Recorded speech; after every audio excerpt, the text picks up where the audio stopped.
بالله من الشيطان الرجيم بسم الله الرحمن الرحيم رب اشرح لي صدري ويسر لي أمري واحلل عقدة من لساني يفقهوا قولي اللهم ألهمنا رشدنا وأعذنا من شرور أنفسنا اللهم أرنا الحق حقا وارزقنا اتباعه وأرنا الباطل باطلا وارزقنا اجتنابه اللهم وفقنا لما تحب وترضى آمین یا رب العالمین۔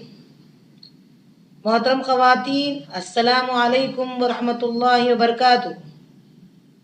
آج سورہ اعراف سورت نمبر 7 کی آیت نمبر 94 سے 206 تک، یعنی اس سورت کے آخر تک کا خلاصہ پیش خدمت ہے۔ اللہ کا یہ قانون نہیں ہے کہ وہ کسی بستی میں جب تک کوئی ڈرانے والا نہیں بھیج دیتا اس بستی کو ہلاک کر دے۔ یہ اللہ کا قانون نہیں ہے۔ ہاں، جب ڈرانے والا بھیج دیتا تو پھر اللہ خوشحالی سے لوگوں کو بدحالی میں بدل دیتا تاکہ لوگ نیک ہو جائیں، لیکن جب لوگ نیک نہیں ہوتے تو لوگوں کو خوشحال بنا دیتا اور لوگ اللہ ہی کو بھول جاتے، پھر اللہ انہیں پکڑ لیتا۔ لہذا کوشش اس بات کی جانی چاہیے ایمان لانے سے کیا فائدہ ہوگا۔ اللہ کہتا ہے اگر بستی والے ایمان لے آئیں گے تو ہم زمین و آسمان کے برکات کھول دیں گے۔ ایمان لانے کا یہ فائدہ ہوتا ہے۔ اللہ تعالیٰ سے دعا ہے اللہ تعالیٰ ہمیں ایمان کی دولت سے نواز دے۔ آگے تذکرہ ہو رہا ہے، طویل واقعہ ہے موسیٰ علیہ السلام سے متعلق۔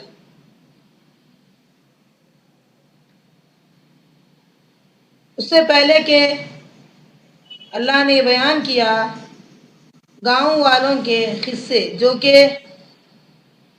اپنے انبیاء کو جھٹلا دیے، ان میں موسیٰ علیہ السلام کی قوم بھی شامل ہے۔ اللہ کہتا ہے ہم نے موسیٰ کو بھیجا فرعون کی طرف۔ فرعون کون؟ یہ ایک لقب ہے مصر کے بادشاہ کا۔ اللہ نے فرعون کی طرف جب موسیٰ علیہ السلام کو بھیجا تو موسیٰ علیہ السلام کے زمانے کا جو فرعون تھا اس کا نام تھا رامسیس۔ پہلے اللہ نے کچھ نشانیاں دی موسیٰ علیہ السلام کو، یعنی لاٹھی دی، وہ سانپ بن جایا کرتی۔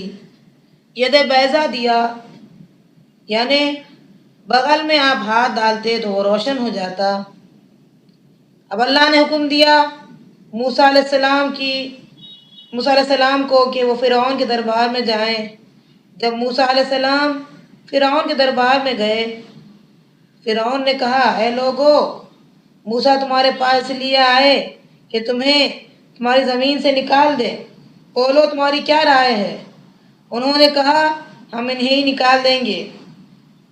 موسیٰ علیہ السلام کے لیے جادوگروں کو بلایا گیا اور یہ جادوگر فخر کرتے ہیں کہ ہم جیت جائیں گے۔ کہا موسیٰ علیہ السلام نے کرتب دکھاؤ۔ انہوں نے کرتب دکھائے۔ جادوگروں کی جادوگری لوگوں کے آنکھوں کو پریشان کر دی، تمام کے تمام مسحور ہو گئے، ان کی جادوگری ان پر کام کر گئی۔ موسیٰ علیہ السلام کو اللہ نے وحی کے ذریعے فرمایا اپنی لاٹھی ڈال دو۔